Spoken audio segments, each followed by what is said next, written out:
Hello friends, আজকে দেখো ভাতে মানে ফেনা ভাত নিয়ে এসেছি। গোবিন্দভোগ চাল, একটু মুসুর ডাল দিয়েছিলাম, গাজর, এদিকে দেখো ভেন্ডি, ঢ্যাঁড়স। আমি একটা ঢ্যাঁড়স হয়ে গেছে, এই যে ঢ্যাঁড়স খাচ্ছি। তার মধ্যে চিকেন সেদ্ধ করে, নুন মরিচ দিয়ে সেদ্ধ করে চিকেন দিয়েছি। চিকেনটা দিলে আমার ছেলে মেয়েরা তাড়াতাড়ি খেয়ে নেবে। আর ডিম সেদ্ধ করেছি, আলুর চোখা করেছি, লঙ্কা ভাজা, পেঁয়াজ ভাজা দিয়ে মেখে, আর কাঁচা পেঁয়াজ, কাঁচা লঙ্কা। তাহলে খাওয়াটা শুরু করছি।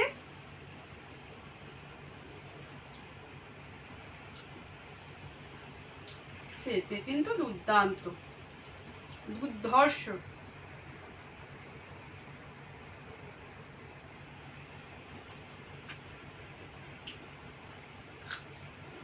কোনো কথা হবে না।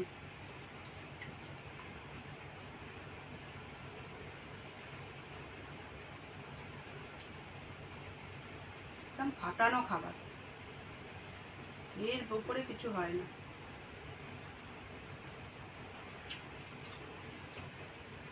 অনেকটা প্রোটিনও থাকে না, প্রোটিন ভিটামিন মিনারেল সব থাকে। তো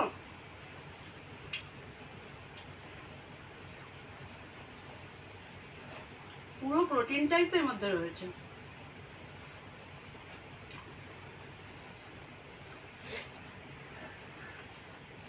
তো চিকেনটা পড়েছে না, চিকেন দিয়ে এটা করলে খেতে খুব ভালো হয়।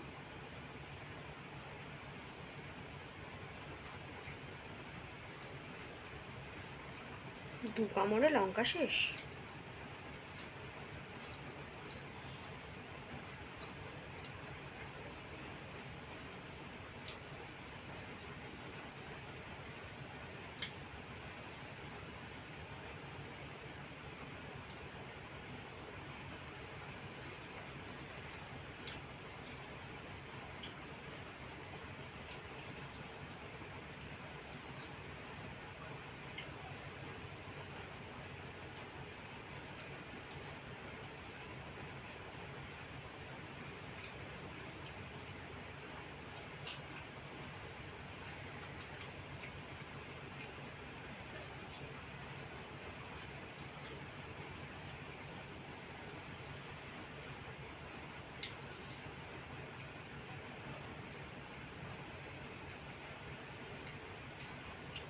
প্রত্যেকটা বাইটে যদি চিকেন পড়ে তাতে সে খাবার ভালো লাগবেই। তারপর আবার গোবিন্দভোগ চাল।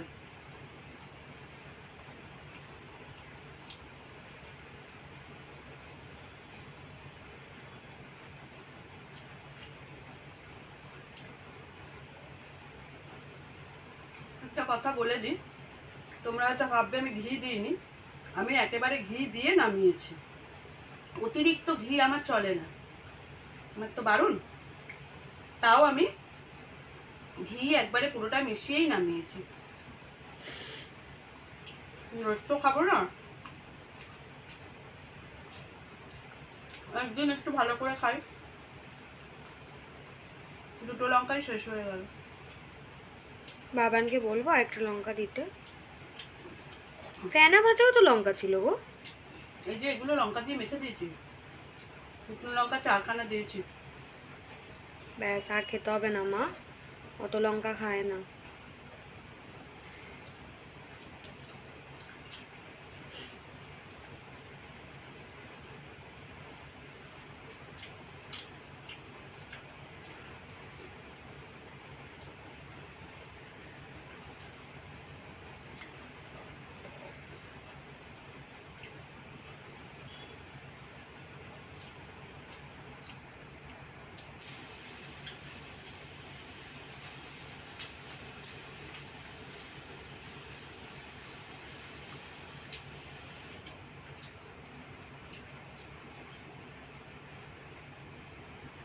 আহা,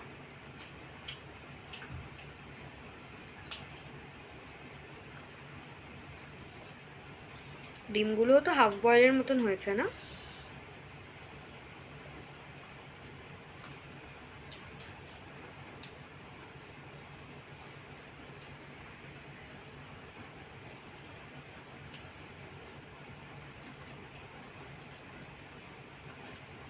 হাতটায় লেগে গেল। আরে আস্তে। পেঁয়াজটা কামড়েছি না।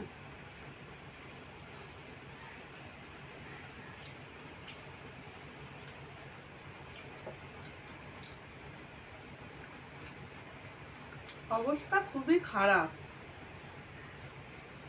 দিন দিন খারাপের দিকেই যাচ্ছি। যতদিন আছি তোমাদের কাছে আসবো, যখন থাকবো না তখন আর আসবো না।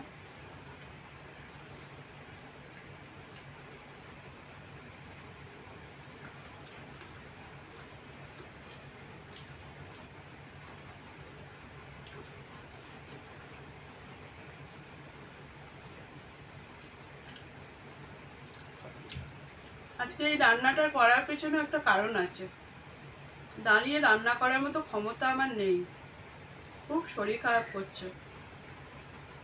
বললে বিশ্বাস করবে কিনা জানি না, আমি ঘরে এসে এত শরীর আনচান করছে যে আমি শুয়ে পড়েছিলাম।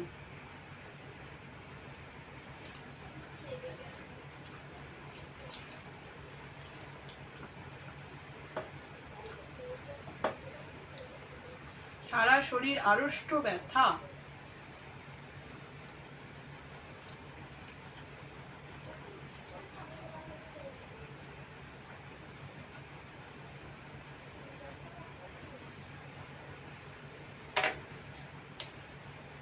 খেতে বসে চোখের জল ফেলতে নেই।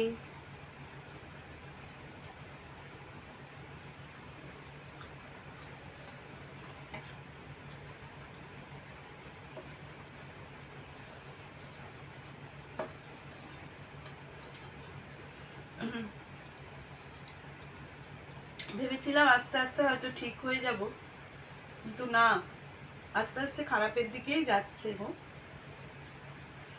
জানি না আমি কতদিন আছি। ঠিক আছে, খেয়ে নাও খেয়ে নাও।